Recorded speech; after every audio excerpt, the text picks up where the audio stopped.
When it comes to designing a training program, it's not, especially when you're working with athletes, it's not just about building that training program for the next 4 to 6 weeks and then designing a different training program without rhyme or reason. Normally, you always have a logical progression from one phase to the other with the goal of, at the end of the 12, 16, 20 weeks, you achieve peak physical and neurological state to be able to perform the best at your sport. Now, when it comes to periodization, the connection of different training blocks together into a period of training, we have different approaches depending on regarding the intensity and volume progression. The old traditional periodization model was called the long to short programming. So, and that comes from track and field. You started with more volume, lesser intensity. So when it comes to running, it was, let's say, 800 meters, 1200 meters at a very slow pace, more form running. Then in the second phase, you would decrease the distance, trying to increase the speed a bit. And then the next phase, you all again decrease the distance, increasing the speed, and so on and so forth until you were at your peak speed. In training, in weight training, we have the same thing. We start by doing, let's say, sets of 10 to 12 reps. Then we move on to sets of 6 to 8. Then sets of 4 to 6. Then sets of 1 to 3. So that is the traditional way of programming. You go for lower intensity, higher volume, and then you increase the intensity. Here's the problem. And I'm talking not just about weight training, I'm talking about also sprint training, speed training, because if you're an athlete, you need to be fast. Now, Charlie Francis was, to the best of my knowledge, Charlie Francis was, of course, Ben Johnson's coach. And even though Ben was tested positive, he was taking minimal amount compared to what other people of his era was taking. And if you compare that to what guys today are taking, Ben Johnson was taking less steroids than most bikini competitors are taking. And that is not an exaggeration. Now, Charlie was the first, to the best of my knowledge, to recommend a short to long progression when it comes to sprinting. So he would start with shorter distances than the competition distance. So if you're a 100-meter runner, you would actually start with 30 meters or 60 meters. Then you would move on to a phase with more 60-meter sprints. Then you would focus more on the 100. And the logic behind, or even going up to 150, the logic behind that is building speed, becoming fast is a lot more difficult than being able to handle a greater distance. So if you start with, I'm going to run 400 meters. You know what? You're going to learn to run slowly because nobody can sprint all out for 400 meters. Okay, except the freak athletes you have at the Olympics. But most people, for 400 or 800, they have to run at a much slower pace than they run a 100 meter. They never learn to run fast.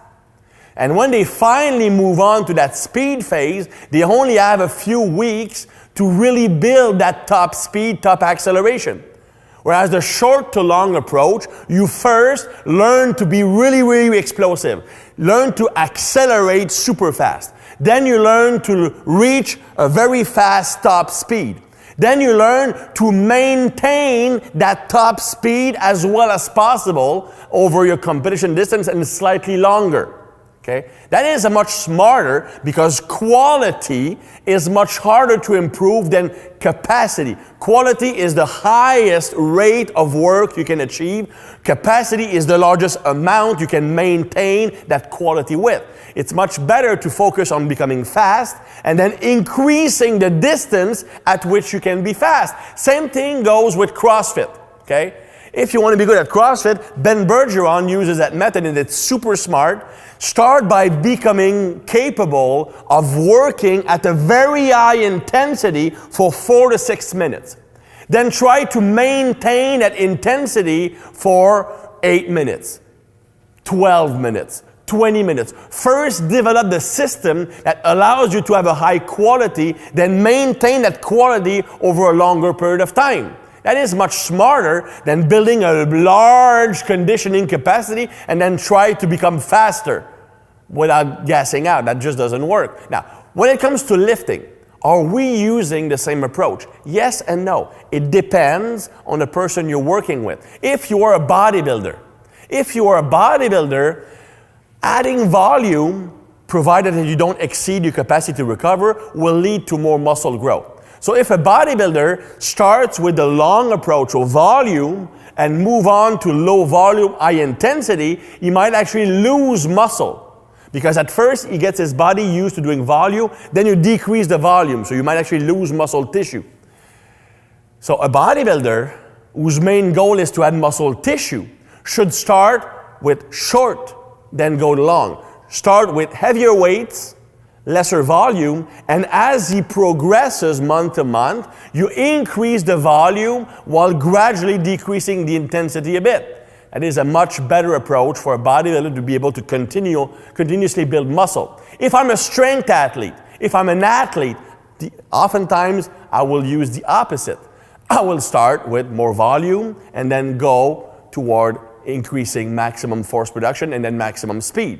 Basically, when you're planning a program, always finish with what is the closest to what you need for your sport, and you start with something more general, but that can be the foundation. With sprinting, if you want to be fast on 100, then you first need to accelerate, then you need to reach top speed, then you need to maintain that top speed. For conditioning, you need to be able to have a high intensity of work, then gradually maintain a great proportion of that intensity for a longer period of time. For muscle, then for someone who wants strength, then muscle mass is a foundation of strength. Strength is a foundation of speed. If you want someone who wants to build muscle, strength will be the foundation to muscle mass. If I'm a bodybuilder, being stronger means I can recruit my muscle fibers better. So when I do bodybuilding work, I can use more weight, I get better mind-muscle connection, I get better muscle recruitment, better hypertrophy stimulation. If I'm a strength athlete, doing hypertrophy work will increase my muscle mass, increasing tendon resiliency, which will allow me to get stronger in the meantime. So depending on your goal, the long to short or short to long approach will be better. And undulating is the last option. Undulating means that you go from high volume, high intensity. High volume, high intensity. If you don't have a specific peaking date, if you're an athlete who's lacking in both muscle mass and strength and power, that might be the best option. Research have shown that it is not more effective than the long to short or short to long approach. But if you are someone who needs to work on many different things, it can allow you to do that. So depending on who you are, the best option will not always be universally true for everybody.